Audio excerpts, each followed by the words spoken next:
2026 मध्ये केंद्र आणि राज्य सरकारच्या अशा कोणत्या योजना आहेत ज्याचा थेट फायदा तुमच्या बँक खात्यात होऊ शकतो? जर तुम्ही शेतकरी असाल, महिला असाल, विद्यार्थी असाल, बेरोजगार युवक आणि ज्येष्ठ नागरिक असाल तर आजचा एक व्हिडिओ तुमच्यासाठी खूप महत्त्वाचा ठरणार आहे. अनेकदा माहिती अभावी आपण या योजनेचा लाभ घेऊ शकत नाही, पण आज आम्ही नंदागण डिजिटलवर एकाच व्हिडिओमध्ये सर्व महत्त्वाच्या योजना आणि त्यांची पात्रता, अर्ज कसं करायचा याची सोपी माहिती देणार आहोत. या व्हिडिओमध्ये खूप महत्त्वाचं आहे, त्यामुळे आताच व्हिडिओला लाईक करा. एक, शेतकऱ्यांसाठी योजना. सुरुवात करूया आपल्या अन्नदात्यापासून, म्हणजे शेतकऱ्यांसाठी असलेल्या योजनांपासून. पीएम किसान आणि नमो शेतकरी योजना. शेतकऱ्यांना वर्षांना मिळणारे 6,000 पीएम किसानचे आणि महाराष्ट्र शासनाचे 6,000 असे एकूण 12,000 रुपये थेट शेतकऱ्यांच्या खात्यात जमा होतात. याची ई-केवायसी पूर्ण करणे गरजेचे आहे. प्रधानमंत्री पीक विमा योजना. पिकाचा विमा उतरून नैसर्गिक आपत्तीमध्ये झालेल्या नुकसानाची भरपाई शेतकऱ्यांना मिळते. महा-डीबीटी कृषी योजना. या एकाच पोर्टलवर कृषी यांत्रिकरण, ट्रॅक्टर, ठिबक सिंचन, तुषार सिंचन, सोलर पंप, शेततळे आणि फळबाग लागवडीसाठी 80% सबसिडी मिळते. 2, महिलांसाठी योजना. आता पाहूयात महिला भगिनींना आर्थिकदृष्ट्या सक्षम करणाऱ्या योजना. मुख्यमंत्री माझी लाडकी बहीण योजना. महिलांना दरमहा आर्थिक मदत देणारी ही महाराष्ट्रातील सर्वात लोकप्रिय योजना आहे, ज्याचा लाभ करोडो महिला घेत आहे. पती निधी आणि महिला बचत गट. महिलांना स्वतःचा व्यवसाय सुरू करण्यासाठी बचत गटामार्फत कमी व्याजात कर्ज आणि मोफत कौशल्य प्रशिक्षण दिले जाते.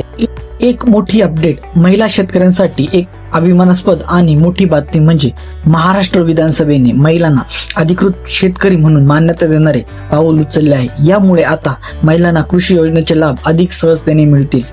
3, विद्यार्थ्यांसाठी योजना. शिक्षणाचा खर्च कमी करण्यासाठी विद्यार्थ्यांना कोणत्या योजना मदत करतात ते पाहूया. महा-डीबीटी स्कॉलरशिप. 10वी आणि 12वी नंतरच्या उच्च शिक्षणासाठी सर्व प्रवर्गातील विद्यार्थ्यांना फी मध्ये सवलत आणि स्कॉलरशिप मिळते. निर्वाह भत्ता. घराबाहेर राहून शिकणाऱ्या विद्यार्थ्यांना राहण्या खाण्यासाठी सरकारकडून वार्षिक थेट आर्थिक मदत दिली जाते. फ्री एज्युकेशन आणि स्पर्धा परीक्षा. काही विशिष्ट प्रवर्गातील मुलींसाठी उच्च शिक्षण मोफत आहे. तसेच सारथी, बार्टी, महाज्योती या संस्थांमार्फत स्पर्धा परीक्षांच्या MPSC, UPSC तयारीसाठी मोफत कोचिंग आणि विद्यावेतन दिले जाते. 4, बेरोजगार युवक आणि स्वयंरोजगार. तरुणांना स्वतःच्या पायावर उभे राहण्यासाठी सरकार कर्ज आणि प्रशिक्षण देते. मुख्यमंत्री रोजगार निर्मिती कार्यक्रम CMEGP. नवीन व्यवसाय किंवा उद्योग सुरू करण्यासाठी 15 ते 35% सबसिडीसह बँका कर्ज मिळते. कौशल्य विकास आणि स्टार्टअप सपोर्ट. प्रमोद महाजन कौशल्य विकास योजनेअंतर्गत मोफत बिझनेस ट्रेनिंग दिले जाते. जर तुमची एखादी नवीन आयडिया असेल तर स्टार्टअप इंडिया अंतर्गत थेट फंड आणि मदत मिळते. 5, ज्येष्ठ नागरिकांसाठी आणि सर्वसामान्य नागरिक. आपल्या घरातील ज्येष्ठ नागरिकांसाठी आणि सर्वसामान्यांसाठी आरोग्य आणि संरक्षणाच्या कोणत्या योजना आहेत? वृद्धापकाळ पेन्शन. श्रावणबाळ संजय गांधी निराधार योजना.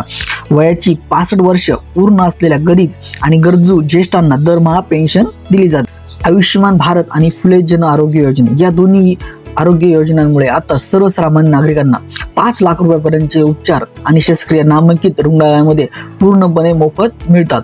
PM आवास योजना. स्वतःचे घर बांधण्यासाठी 2.5 लाख रुपयापर्यंतचे अनुदान सरकार देते.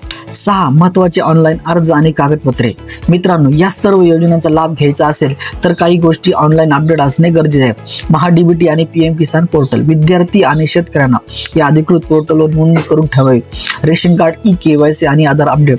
तुमचे रेशन कार्ड चालू ठेवण्यासाठी रेशन दुकानदाराकडे जाऊन किंवा ऑनलाईन ई-केवायसी करून घ्या. तसेच तुमचे आधार कार्ड नेहमी अपडेट ठेवा, कारण सर्व योजनांचे पैसे आधार सीड बँके खात्यातच जमा होतात. ई-श्रम कार्ड. असंघटित क्षेत्रातील कामगारांना हे कार्ड नक्की काढून घ्यावे, जेणेकरून भविष्य काळातील सामाजिक सुरक्षा योजनांचे लाभ मिळतील. तर मित्रांनो, या होत्या 2026 मधील सर्वात प्रभावी आणि महत्त्वपूर्ण अशा सरकारी योजना. तर मला कमेंटमध्ये नक्की सांगा तुम्ही या योजनेपैकी कोणत्या योजनेचा लाभ घेतात आणि तुम्हाला या योजनेपैकी कोणत्या योजनेची सविस्तर माहिती हवी आहे. व्हिडिओ आवडल्यास लाईक करा. हा व्हिडिओ तुमच्या इतर मित्रांना नक्की शेअर करा आणि अशाच शेतीविषयक शासन निर्णय आणि अचूक ऑनलाईन अर्जाच्या सविस्तर माहितीसाठी तुमच्या नंदागण डिजिटलला सबस्क्राईब करायला विसरू नका. धन्यवाद. जय हिंद, जय महाराष्ट्र.